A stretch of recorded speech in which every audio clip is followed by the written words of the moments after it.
ಚಾಮರಾಜನಗರ ಲೋಕಸಭಾ ಕ್ಷೇತ್ರದಲ್ಲಿದ್ದೀವಿ. ನಮ್ಮ ಜೊತೆಗೆ ಕಾಂಗ್ರೆಸ್ ಅಭ್ಯರ್ಥಿ ಇದ್ದಾರೆ ಸುನಿಲ್ ಬೋಸ್ ಅವರು.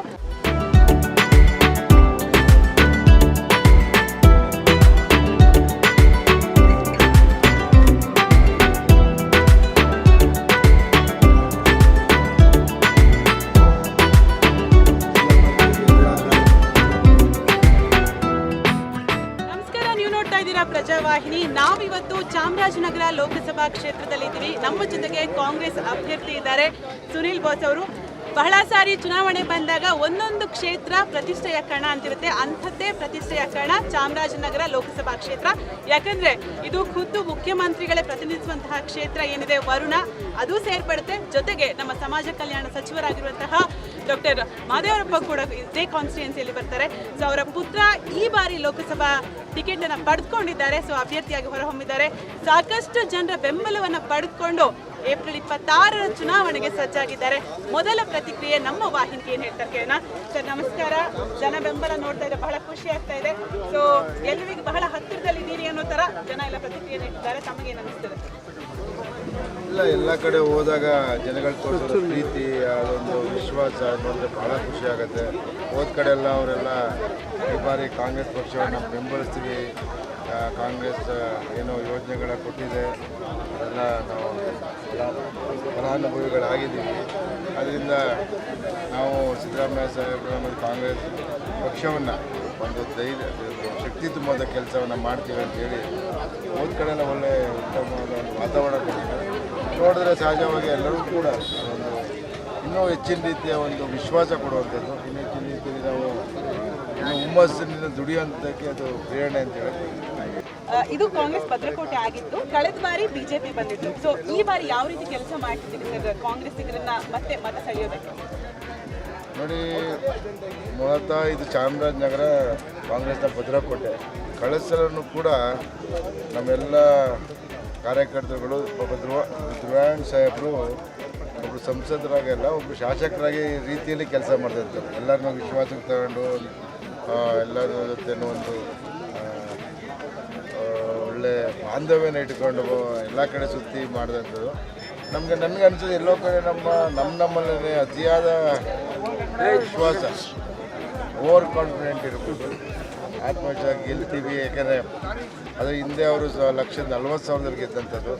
ಅದರಿಂದ ಎಲ್ಲ ನಮ್ಮ ಕಾರ್ಯಕರ್ತರಲ್ಲಿ ಅತಿಯಾದ ಒಂದು ವಿಶ್ವಾಸ ನಮಗೇ ಎಲ್ಲೊಂದು ಕಡೆ ತೊಂದರೆ ಆಯಿತು ಅಂತ ಅನಿಸುತ್ತೆ. ಆದರೂ ಕೂಡ ನಾವು ಸೋತಂಥದ್ದು ಕೇವಲ 1,800 ಸೋತಂಥದ್ದು. ಅದು ಈ ಬಾರಿ ಹಿಂದೆ ಸಂಸದಿದ್ದಂಥ ಹಿರಿಯರು ಪ್ರಸಾದ್ ಸಾಹೇಬರು ಕೂಡ ಈ ಬಾರಿ ಬೆಂಬಲಿಗರೆಲ್ಲ ಕಾಂಗ್ರೆಸ್ಗೆ ಬೆಂಬಲಿಸ್ತಿರೋಂಥದ್ದು, ಅದು ಕೂಡ ಒಂದು ನಮಗೆ ಶಕ್ತಿ ತುಂಬುವಂತಾಗಿದೆ. ಆದ್ದರಿಂದ ಈ ಬಾರಿ ಖಂಡಿತ ಕಾಂಗ್ರೆಸ್ ಪಕ್ಷ ಗೆಲ್ಲುತ್ತೆ. ಇನ್ನೊಂದು ವಿಚಾರ ಏನು ಕೇಳ್ಬರ್ತಿದ್ರು ಅಂತ ಹೇಳಿದ್ರೆ, ಚಾಮರಾಜನಗರ ಲೋಕಸಭಾ ಕ್ಷೇತ್ರ 18 ಲಕ್ಷಕ್ಕೂ ಹೆಚ್ಚು ಮತದಾರರಿದ್ದಾರೆ. ಒಂದು ಕಪ್ಪು ಪಟ್ಟಿ ಇದೆ, ಚಾಮರಾಜನಗರ ಒಂದು ಹಿಂದುಳಿದ ಭಾಗ ಅಂತ. ಸೊ ಇಲ್ಲಿ ಟೂರಿಸಂ ಇಂಪ್ರೂವ್ ಆಗಬೇಕು, ನಿರುದ್ಯೋಗ ಸಮಸ್ಯೆ ಬಗೆಹರಿಬೇಕು, ಆರೋಗ್ಯ ವೃದ್ಧಿ ಆಗಬೇಕು ಅಂತ. ಸೊ ಈ ನಿಟ್ಟಿನಲ್ಲಿ ಯಾವ ರೀತಿ ಯೋಜನೆಗಳನ್ನು ರೂಪಿಸ್ಕೊಂಡಿದ್ದಾರೆ? ನೋಡಿ, ಯಾವುದೇ ಒಂದು ಕ್ಷೇತ್ರಕ್ಕೆ ಒಂದು ಅಭಿವೃದ್ಧಿ ಆಗಬೇಕಾದ್ರೆ ಕೇಂದ್ರದಿಂದಲೂ ಅನುದಾನ ಬರಬೇಕು, ರಾಜ್ಯದಿಂದಲೂ ಅನುದಾನ ಬರಬೇಕು. ಈಗ ನಮ್ಮ ರಾಜ್ಯದಲ್ಲಿ ನಮ್ಮದೇ ಆದ ಸರ್ಕಾರ ಇದೆ ಕಾಂಗ್ರೆಸ್ ಪಕ್ಷದ. ಕೇಂದ್ರದಲ್ಲಿ ಜನ ಈ ಬಾರಿ ಕಾಂಗ್ರೆಸ್ ಪಕ್ಷದ ಅಧಿಕಾರ ತಂದ ವಿಶ್ವಾಸ ಇದೆ. ಏಕೆಂದರೆ ನಮ್ಮ ನಗರ ಏನಿದೆ ಅದು ಇಡೀ ದೇಶದಲ್ಲೇ ಅತಿ ಹೆಚ್ಚು ನಮ್ಮ ಅರಣ್ಯ ಪ್ರದೇಶ ಹೊಂದಿರುವಂಥ ಒಂದು ಕ್ಷೇತ್ರ. ಅದರಲ್ಲಿ ಬುಡಕಟ್ಟು ಜನರಿದ್ದವರು ಬದುಕ್ತಿರೋಂಥದ್ದು, ಮೂಲತಃ ಅವ್ರಿಗೆ ಮೂಲಭೂತ ಸೌಕರ್ಯ ಕೊಡುವಂಥದ್ದು, ಆರೋಗ್ಯದಲ್ಲಿ ಸಂಚಾರಿ ಆರೋಗ್ಯ ಕೇಂದ್ರಗಳು ಇರೋಂಥದ್ದು, ಅವ್ರಿಗೆ ಶಿಕ್ಷಣದ ಮಹತ್ವವನ್ನು ತಿಳಿಸುವಂಥ ಕೆಲಸಗಳಾಗಬೇಕು. ತಾವು ಹೇಳ್ದಂಗೆ ಸೆಂಟ್ರಲ್ಲು ಪ್ರವಾಸೋದ್ಯಮಕ್ಕೆ ಒಂದು ಯೋಜನೆ ಇದೆ. ಈಗಾಗಲೇ ನಮ್ಮ ಚಾಮುಂಡಿ ಬೆಟ್ಟ, ನಮ್ಮ ರಾಜ್ಯದಿಂದ 3 ಪ್ರವಾಸೋದ್ಯಮಗಳಲ್ಲಿ ಅವರು ಅಭಿವೃದ್ಧಿಯನ್ನು ಮಾಡ್ತಾರೆ. ಅಂಥ ಯೋಜನೆಗಳು ತಂದು ಕೊಟ್ಟರೆ ಹೆಚ್ಚಿನ ಭಕ್ತಾದಿಗಳಲ್ಲಿ ಹೋಗೋಕ್ಕೆ ಅನುಕೂಲ ಆಗುವಂಥದ್ದು. ಅದರಿಂದ ಹೆಚ್ಚೆಚ್ಚು ಆದಾಯ ಬಂದು ಅದರಿಂದ ಮೂಲಭೂತ ಸೌಕರ್ಯಗಳನ್ನ ಮಾಡುವಂಥ ಕೆಲಸಗಳಾಗಬೇಕು. ಹಾಗೆ ನಮ್ಮ ಯುವಕರು, ಕಾರ್ಮಿಕರು, ಮಹಿಳೆಯರು ಯಾರು ನಮ್ಮ ಏನು ಗಡಿ ಜಿಲ್ಲೆಗಳು ತಮಿಳುನಾಡು, ಕೇರಳ ಅಲ್ಲಿ ಕೆಲಸಕ್ಕೆ ಹೋಗುವಂಥದ್ದು ತಡೆಗಟ್ಟಿ ಇಲ್ಲೇ ಅವರು ನೆಲೆಸಿ ಕೆಲಸ ಮಾಡುವಂಥ ಕೆಲಸಗಳಾಗಬೇಕು, ಕಾರ್ಖಾನೆಗಳು ತೆಗಿಬೇಕು, ಅದೆಲ್ಲ ಇದೆ. ನೀವು ಹೇಳಿದಾಗ ಈಗಲೂ ಕೂಡ ಚಾಮರಾಜನಗರ ಒಂದು ಹಿಂದುಳಿದ ಒಂದು ಕ್ಷೇತ್ರ ಅಂತ ಹೇಳೋದು. ಅದನ್ನೆಲ್ಲ ನಾವೆಲ್ಲ ಸೇರಿ ನಾವೆಲ್ಲ 7 ಜನ ಶಾಸಕರಿದ್ದೀವಿ, ಅನ್ನೋರು ಕೂಡ ಹಿರಿಯರಾದಂಥ ನಮ್ಮ ನರೇಂದ್ರಣ್ಣ ಅವರು ಇದ್ದಾರೆ. ಎಲ್ಲರೂ ಒಟ್ಟಿಗೆ ಸೇರಿಸಿ ಯಾವ ರೀತಿ ಇದನ್ನು ಅಭಿವೃದ್ಧಿ ಮಾಡಬೇಕು, ರಾಜ್ಯದಿಂದ ಏನು ತರಬೇಕು, ಕೇಂದ್ರದಿಂದ ಏನು ತರಬೇಕು, ಇದಕ್ಕೆ ಒಳ್ಳೇದು ಮಾಡ್ತೀವಿ. ಜನಗಳು ವಿಶ್ವಾಸದಿಂದ ನಾನು ಆಯ್ಕೆ ಮಾಡ್ತಾರೆ ಅಂತೆಲ್ಲ ಕೂಡ ಚರ್ಚೆ ಮಾಡಿ ಮಾಡ್ತೀವಿ. ಇನ್ನೊಂದು ವಿಚಾರ ಏನಂತ ಹೇಳಿದ್ರೆ, ನಿಮ್ಮ ತಂದೆಯವರು ಪ್ರಸ್ತುತ ಸಚಿವರಾಗಿದ್ದಾರೆ, ಮಾನ್ಯ ಮುಖ್ಯಮಂತ್ರಿಗಳ ಬೆಂಬಲ ಇದೆ, ಟ್ರಬಲ್ ಶೂಟರ್ ತಮ್ಮ ಬೆಂಬಲಿಂದ ಇದ್ದಾರೆ. ಸೊ ಜವಾಬ್ದಾರಿ ಅನಿಸ್ತಿದೆಯಾ, ಭಯ ಇದೆಯಾ, ಹೊರೆ ಅನ್ನಿಸ್ತಿದೆ? ಯಾಕಂದ್ರೆ ನಾವು 2008ರಿಂದ ಸಕ್ರಿಯ ರಾಜಕಾರಣದಲ್ಲಿದ್ದೀರಿ, ತಂದೆಯವರ ಚುನಾವಣಾ ಉಸ್ತುವಾರಿಯಾಗಿ ಕೆಲಸ ಮಾಡಿದ್ದೀರಿ. ಸೊ ಭಯ ಇದೆಯಾ ಅಥವಾ ಭರವಸೆ ಇದೆಯಾ? ಜನಗಳು ತೋರಿಸ್ತಿರುವಂಥ ಒಂದು ವಿಶ್ವಾಸ, ಪ್ರೀತಿ ಇವೆಲ್ಲ ನೋಡಿದ್ರೆ ಯಾರು ಭಯ ಅಂತ ಇರೋದಿಲ್ಲ, ಹೆಚ್ಚಿನ ಜವಾಬ್ದಾರಿ ಬರುವಂಥದ್ದು. ಏಕೆಂದರೆ ನಮ್ಮ ತಂದೆಯವ್ರನ್ನೂ ಕೂಡ ಆಗ ಮೈಸೂರು ಮತ್ತು ಚಾಮರಾಜನಗರ ಒಂದೇ ಜಿಲ್ಲೆ ಇದ್ದಂಥ ಸಂದರ್ಭದಲ್ಲಿ ಅವರು ರಾಜಕೀಯಕ್ಕೆ ಬಂದಂತೆ 85ರಲ್ಲಿ ಅವರು ಮೊದಲನೇ ಬಾರಿ ಶಾಸಕರಾಗಿದ್ದಂಥವ್ರು.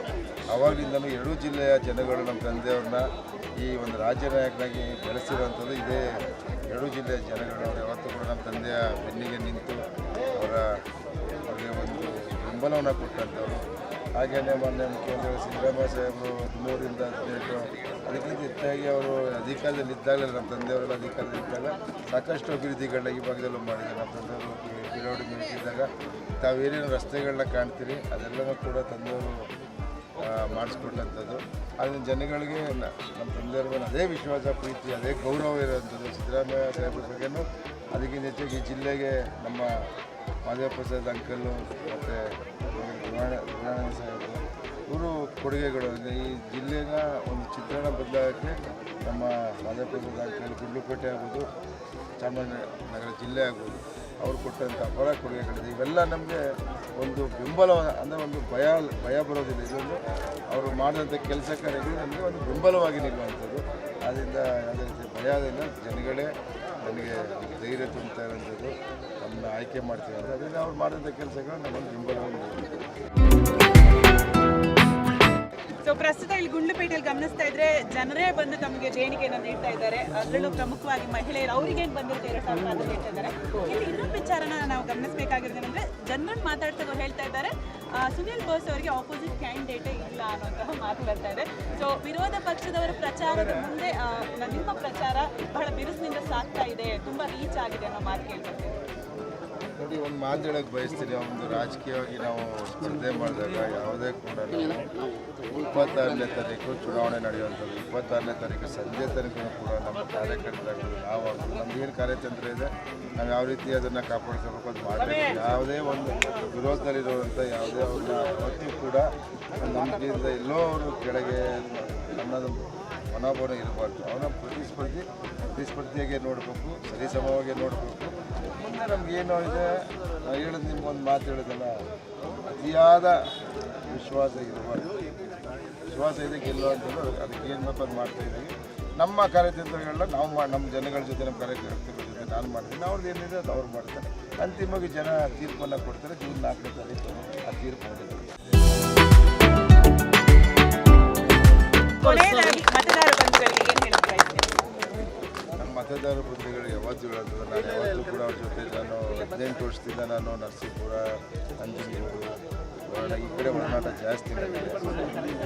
ಈ ಕಡೆ ಭಾಗದಲ್ಲಿ ಮುಖಂಡರುಗಳ ಪರಿಚಯ ಇದೆ, ಹೊರತು ಕಾರ್ಯಕರ್ತರಿಗೆ ಪರಿಚಯ ಇಲ್ಲ.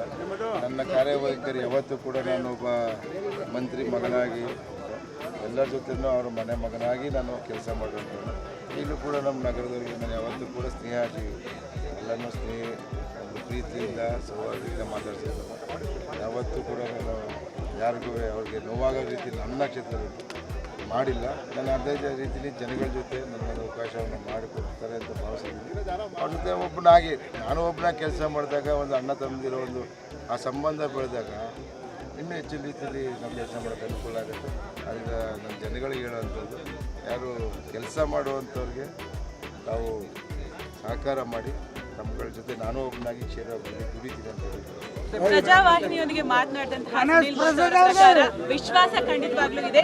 ಜನಬೆಂಬಲದಿಂದ ಈ ಬಾರಿ ಕಾಂಗ್ರೆಸ್ ಗೆಲ್ಲುತ್ತೆ, ಸಂಸದರಾಗಿ ಹೊರಹೊಮ್ಮುತ್ತೀವಿ. ಜೊತೆಗೆ ರಾಜ್ಯ ಸರ್ಕಾರದ ಗ್ಯಾರಂಟಿ ಯೋಜನೆಗಳು, ಮಾನ್ಯ ಮುಖ್ಯಮಂತ್ರಿಗಳು, ಉಪಮುಖ್ಯಮಂತ್ರಿಗಳ ಬೆಂಬಲ, ಸ್ವತಃ ತಂದೆಯವರು ಕೂಡ ಪ್ರಚಾರದ ಕಣದಲ್ಲಿ ಇದ್ದಾರೆ. ಹಾಗಾಗಿ ಗೆಲುವು ನಿಶ್ಚಿತ, ಖಚಿತವಾಗಿ ಗೆಲ್ತೀವಿ ಅಂತ ಹೇಳಿದ್ದಾರೆ. ಇದು ಇವತ್ತಿನ ವಿಶೇಷ.